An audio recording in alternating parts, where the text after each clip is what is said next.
Imagine करें, आप एक रोज़ सुबह ऑफिस के लिए निकलते हैं, लेकिन उस रोज़ आपके साथ कुछ अलग होता है।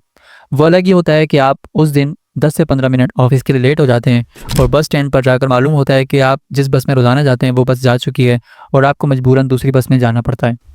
आप दूसरी बस में बैठते हैं और अपनी मंजिल की तरफ रवाना हो जाते हैं।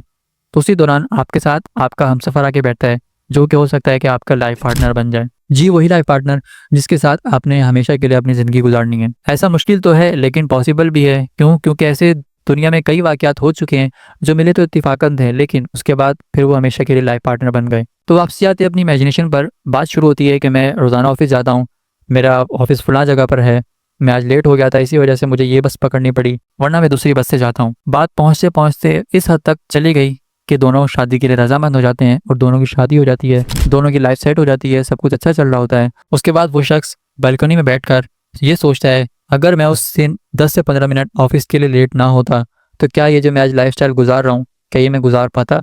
बिल्कुल नहीं। या इससे अच्छा होता या इससे कम होता।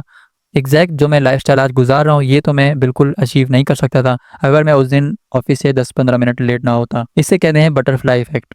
बटरफ्लाई इफ़ेक्ट क्या होता है कि दुनिया में जो कुछ भी काम हो रहे हैं, जो कुछ भी मामलात हो रहे हैं, वो सब आपस में इंटरकनेक्टेड हैं, यानी कि सब आपस में लिंक्ड हैं। ऐसा नहीं है कि कोई काम बिला वजह हो रहा है, जो कुछ भी हो रहा है, सब कुछ किसी मकसद की वजह से हो रहे हैं, किसी वजह से हो रहे हैं। कुदरत ने इस कायनात को किसी निज़ाम के तहत बनाया है। ऐसा एल्गोरिथम सेट किया है कि जो कुछ भी होगा किसी मकसद के तहत होगा, किसी निज़ाम के तहत होगा। ऐसा नहीं है कि कोई काम बिला वजह हो। एक और मिसाल से इसको समझते हैं, आपको अच्छे से समझ आ जाएगा। ब्राज़ील में अगर कोई तितली अपना पर हिलाए तो कोसों दूर टेक्सास में उसकी वजह से टोर्नेडो आ सकता है।